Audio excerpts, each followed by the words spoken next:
Welcome to Murray Mysteries.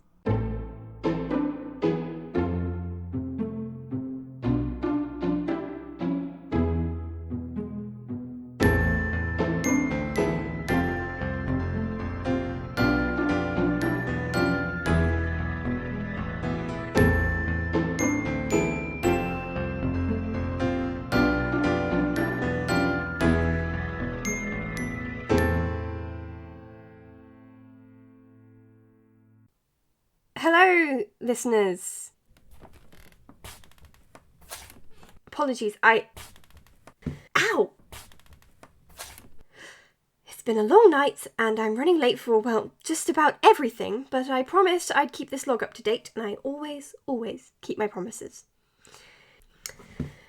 Right, last night I was sitting in my office catching up on paperwork so I could get on with my research.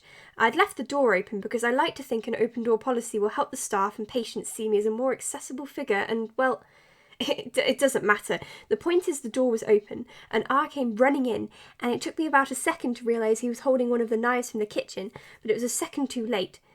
I got up and tried to use the desk as a barrier, but he managed to reach forward enough to cut one of my wrists quite badly. I got to hit him with the other hand, thankfully, which brought me enough time for security to get here. R didn't look like he wanted to attack again, though. He was just lying on the floor and licking it where my blood had fallen. This isn't something I've seen from him before. He kept saying, "The blood is the life," over and over again as they took him back to his room. I'd normally be very keen to start looking into a new symptom like this, but my mind hasn't been on work with everything happening to Lucy, and, well, I did have a slightly bleeding wrist that needed attention. I got escorted to our medical office and the resident nurse patched me up, which was very kind of her up to the point where she refused to discharge me until I had a nap. Can you believe it? Forcing my hand like that. It's like I have no authority here. Severely sleep deprived. It's none of her business. I'm doing just fine.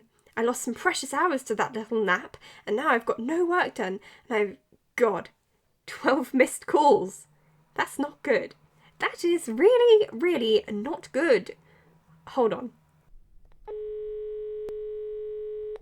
You have 3 new messages. Hey, Janie! I can't believe you're making me leave a message, an actual message. Answer your phone! Answer your texts!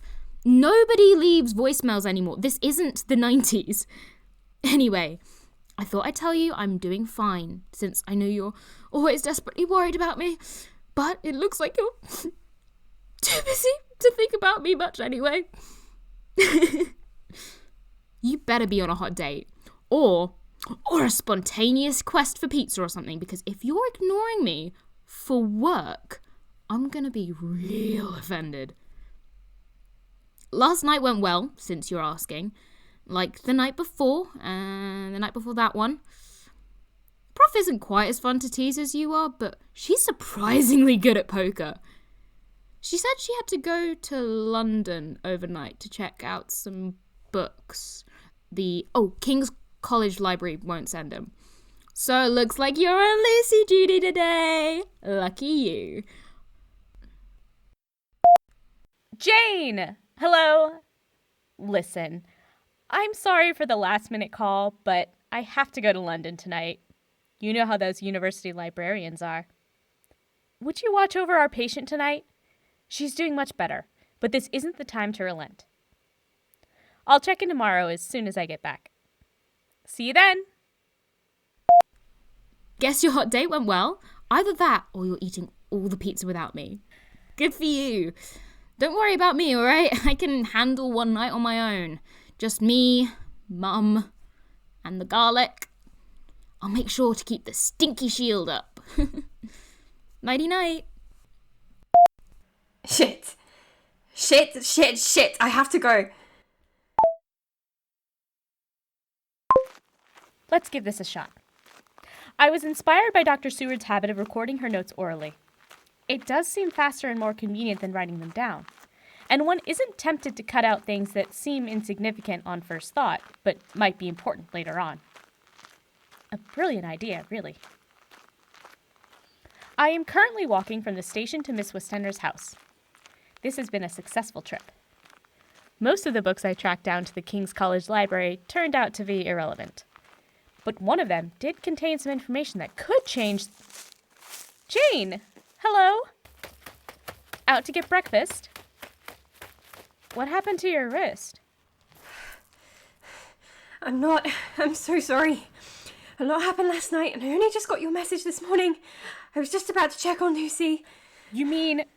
I didn't spend the night there. I know, I'm sorry. No need to apologize. I'm sure it couldn't be helped. But we need to go in now. Anything could have happened in the past 12 hours.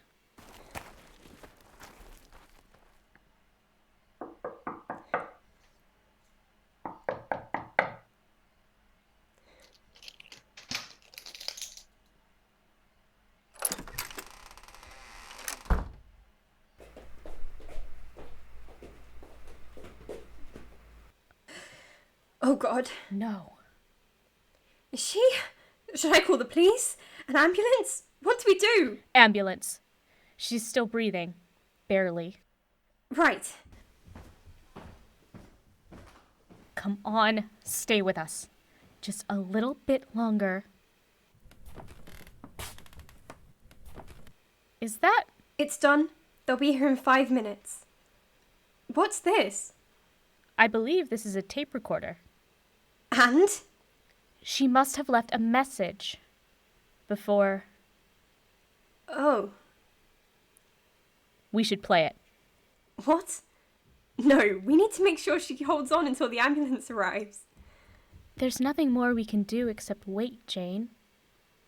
Whatever's on that tape, she wanted us to find it. She wanted us to know.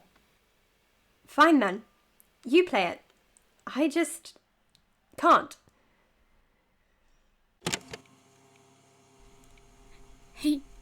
Hey, Janie. Listen, I don't want you to feel guilty, okay? Whatever happens next, none of this is your fault. I want you to know that. I went to bed at the usual time tonight, but I woke up to that flapping sound at the window. You know the one. When you or Van Helsing are there, I just ignore it, but alone, I was kind of freaked out. I got up to look out the window and I saw it was just a big bat, so I went back to bed. Mum came in a couple minutes later. She said she was worried and wanted to check on me. I asked her to stay for a bit and we were almost asleep when it crashed through the window. It was a wolf, Jane, an actual wolf. I didn't even know we had wolves in England. Where the hell did it come from? Mum and we got up as fast as we could. I tried to knock it back away, but the garlic bread, it fell off, and Mum, she stopped moving before we could get to the door. She made this weird choking sound, and then she fell. It was so slow, but I still couldn't catch her. I tried to drag her by the ankle to take her with me, but she wasn't moving. I wasn't strong enough, and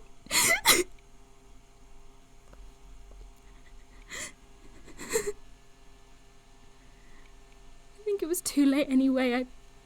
I think our heart just gave out, or maybe I'm just telling myself that because if it didn't, it means she just fainted or something.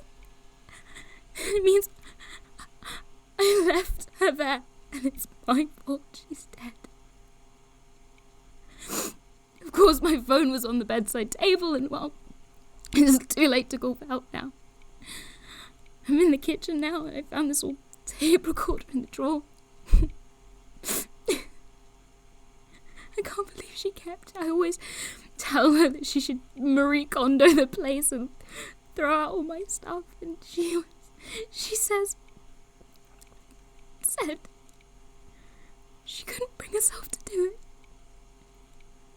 I used to carry this thing around everywhere. I'd pretend to be a reporter, interview everyone in the neighbourhood, asking them about their dark past. Mrs. Andrews got really offended when I asked her what she was doing during the war. Said it was rude to assume a lady's age. can hear it pacing outside. I made sure the back door was locked, but I don't know if it can hold. I don't think I'm gonna make it through tonight. It's okay. This isn't your fault, remember? Would you tell Art I love them? Don't let them listen to this. It'll just upset them more, and I don't want to make this any worse for them, so just tell them I love them, okay? And it's not their fault either, or Van Helsing's, and that I just want them to be happy. You too, Jane. You deserve to be happy. Get out of your office once in a while, meet people, fall in love with someone who deserves you. If not for you, do it for me. You can't say no to your dead ex, right? I should go.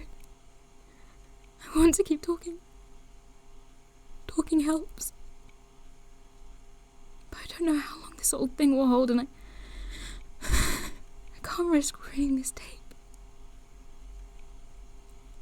Take care of yourself, Jane. Take care of Art, Amina, but please don't forget yourself. You're important too.